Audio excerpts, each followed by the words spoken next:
Pero ¿por qué la iglesia adventista quedó muy mal en el debate con el sacerdote Luis Toro y nuestros líderes no pudieron defender? Que no existe un debate público y bien hecho. Que no existe un debate público y bien hecho, sino que se hacen esos debates pero con montaje. Y aquí la pregunta dice lo siguiente: hoy se habló la historia de la iglesia y se puede mostrar texto, pero ¿por qué la iglesia adventista quedó muy mal en el debate con el sacerdote Luis Toro y nuestros líderes no pudieron defender? ¿Se puede explicar aquí algo? Entero, voy a hablar con usted. Las cámaras están filmando y el mundo entero lo está siguiendo. Usted tiene que demostrarle al mundo entero que la iglesia adventista del séptimo día fue fundada por Jesucristo. Si no fue fundada por Jesucristo, tiene que decir quién la fundó y cuándo. Que no existe un debate. Lo único es que si usted dice que fue fundada por Jesucristo, usted tiene que mostrarme en el año 100, o en el año 200, o en el año 300, en el año 1000. Y aquí la pregunta: ¿dónde estaba esa iglesia? ¿Cómo se llamó un pastor de su iglesia? Para que haya constancia, porque yo puedo decir, pero ¿por qué la iglesia adventista quedó muy mal en el debate con el sacerdote Luis Toro y nuestros líderes no pudieron defender? Y tiene que mostrarle al mundo que esa iglesia es de Jesucristo, que la fundó Jesucristo. Y yo entonces también voy a hacer lo mismo, voy a decir que la iglesia de Jesucristo es esta, por esto y por esto. Bueno, yo no lo conozco, no he visto ese debate. Solo que digo, a cualquier pastor se le puede ir mal en un debate, pero no es a la iglesia que le va mal, es a ese pastor, ¿no? La verdad no se puede rebatir, hermano. A veces Satanás tiene tal argumentación, el enemigo de la verdad tiene tal fuerza de argumento, que puede apabullar al argumento mal elaborado de un pastor adventista. ¿Eso qué tiene que ver? ¿Cuál es tu material que estás mirando? A veces Satanás tiene tal argumentación, el enemigo de la verdad tiene tal fuerza de argumento, que puede apabullar al argumento mal elaborado de un pastor adventista. Ahora va a presentar su iglesia. Mi iglesia es la iglesia adventista, nació en tal fecha, la fundó fulano de tal, está en las Sagradas Escrituras, aquí, este es nuestro fundamento. Y luego yo. A ver, ¿cuál de los dos va a hablar de la iglesia? No, está bien, pero ojo, vamos a debatir sobre un tema. Pero el de la iglesia no lo vamos a debatir. De la iglesia vamos a presentar la iglesia. La iglesia no la vamos a debatir, vamos a presentarla. Porque usted me dice, ¿cómo le creo yo si usted no es la iglesia de Jesucristo? Yo tengo que saber cuál es la iglesia de Jesucristo, porque si no es la iglesia de Jesucristo, ¿cómo le voy a estar creyendo lo que usted enseñe? Ahora, si usted me comprueba a mí que usted es la iglesia de Jesucristo, yo le creo. Así de fácil. Pero si no es la iglesia de Jesucristo, no estoy interesado en creerle, porque yo quiero estar en la iglesia de Jesucristo, porque yo soy cristiano. Jesucristo es el Señor. ¿Escucharon la homilía de esta mañana, verdad? Jesucristo es el Señor. Si Él es el Señor, hay que hacer lo que Él manda, lo que Él diga. Entonces, muchos hermanos dicen, hoy es lo mismo ser católico o no ser católico, porque tanto los católicos, dicen unos, hablan palabra de Dios, también los hermanos de otras denominaciones hablan palabra de Dios. Esos conceptos, Padre, hoy en estos tiempos, que diga, ¿es lo mismo ser católico, no serlo, o ser de otra denominación? Pues gracias por su pregunta, Padre. Comencemos diciendo que no es lo mismo. No es lo mismo. Nuestros hermanos separados usan esa técnica, es decir, eso es lo mismo. Pues para que ustedes vean que no es lo mismo, hagan esto. Cuando un hermano separado le diga, es que eso es lo mismo, usted le dice, pues si es lo mismo, véngase el domingo para la iglesia, vamos a misa. Para que se dé cuenta, de una vez usted lo va a descubrir que no es lo mismo. Si fuera lo mismo, pues sería. Igualmente, vamos a suponerle, hay incluso, yo he escuchado a algunos sacerdotes que dicen, eso es lo mismo. Pues vaya a celebrar misa en el culto evangélico, si eso es lo mismo. A ver si lo aceptan. A ver si lo aceptan. No es lo mismo.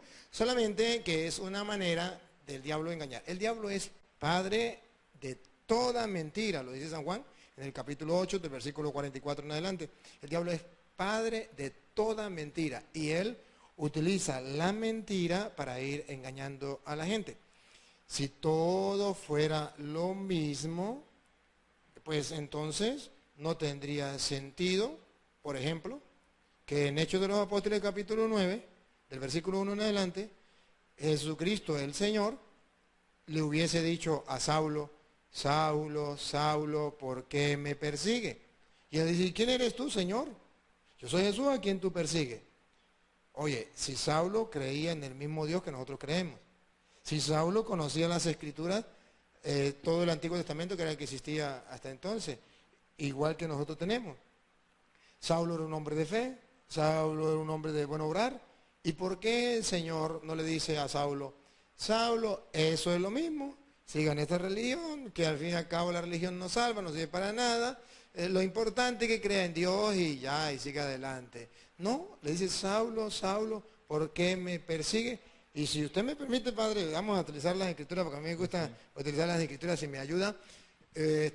Verá cómo el mismo San Pablo, en Primera de Corintios capítulo 15, versículo 8, allí San Pablo nos viene a decir exactamente que no es lo mismo.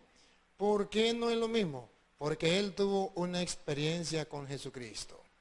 Una experiencia donde Jesucristo le mostró que no era lo mismo. Incluso en esa experiencia que tuvo, según dice 1 Corintios 15, 8, en esa experiencia que tuvo San Pablo, él descubrió que necesitaba una conversión.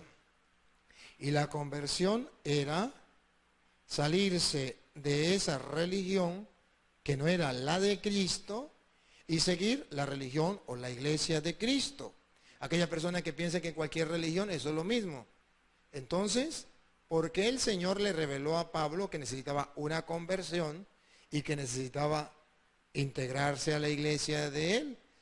Si creen que es mentira, paren la oreja, pongan la lupa y verá que las Sagradas Escrituras no lo aclaran. 1 Corintios 15, 8. 1 Corintios 15, 8. Y en último término se me apareció también a mí que soy como un aborto, pues yo soy el último de los apóstoles, indigno del nombre del apóstol, por haber perseguido a la iglesia de Dios. Haber perseguido a la iglesia de Dios. Aquí no dice es lo mismo cualquier iglesia, no. Aquí hace la diferencia. Pablo pertenecía a una iglesia, la iglesia judía. Y Pablo perseguía a otra iglesia, la iglesia de Dios. Aquí está la clave. El mundo de hoy necesita una conversión del corazón y de la mente como Pablo. Saber que existe una iglesia del Dios vivo. El mismo Pablo, padre, si quiere, 1 de Timoteo, capítulo 3, versículo 15, para que ustedes se den cuenta. Pablo dice: yo perseguía a la iglesia de Dios. Se necesita una conversión del corazón y de la mente. Que la gente comprenda y crea que Dios sí tiene una iglesia. La conversión consiste en esto: dejar de seguir las iglesias fundadas por los hombres, integrarme a la iglesia fundada por Dios. Esa es la conversión que debemos hacer y debemos tener. El enemigo de Dios no quiere que usted y yo pertenezcamos a la iglesia de Dios. El enemigo busca ponernos sucursales, otras iglesias sucursales que vengan, entre comillas, a reemplazar la iglesia de Dios. ¿Para qué? Para que no alcancemos varias cosas. Uno, estar en la verdad, como lo va a decir 1 de Timoteo 3:15. Y dos, no alcancemos la salvación que Él nos trae a través de la iglesia. Escuche cómo dice 1 de Timoteo 3:15. Pero si gusta, se los leo, hermanos, desde el 14. Te escribo estas cosas con la esperanza de ir pronto a ti, pero si tardo, para que sepas cómo hay que portarse en la casa de Dios, que es la iglesia de Dios vivo, columna y fundamento de la verdad. Primero Pablo dice: yo perseguía a la iglesia de Dios y era un pecado. Pablo tiene una conversión. Dios le revela que eso es malo. Ahora Pablo explica por qué es malo. Porque él perseguía a la iglesia de Dios, que es columna y base o fundamento de la verdad. Cuando nosotros comprendemos que hay una iglesia del Dios vivo, que es columna y base de la verdad, entonces yo no estoy con el jueguito satánico de que eso es lo mismo, el mismo Dios, la misma Biblia, allí se canta, aquí se canta, allí se ora, allí se ora. No, estoy con el convencimiento de San Pablo de que Dios tiene una iglesia y yo quiero pertenecer a esa iglesia, que es la iglesia del Dios vivo, que en castellano significa, Martín Lutero tiene otra, José Smith tiene otra, Elena de White tiene otra, cada uno tiene su propia iglesia, pero Dios vivo tiene una iglesia, es columna y base de la verdad, y yo quiero vivir en esa única iglesia de Dios. Esa es la conversión que el mundo de hoy necesita. San Pablo tuvo esa conversión, se integra a la iglesia de Dios y hoy es quien conocemos, San Pablo. Así es.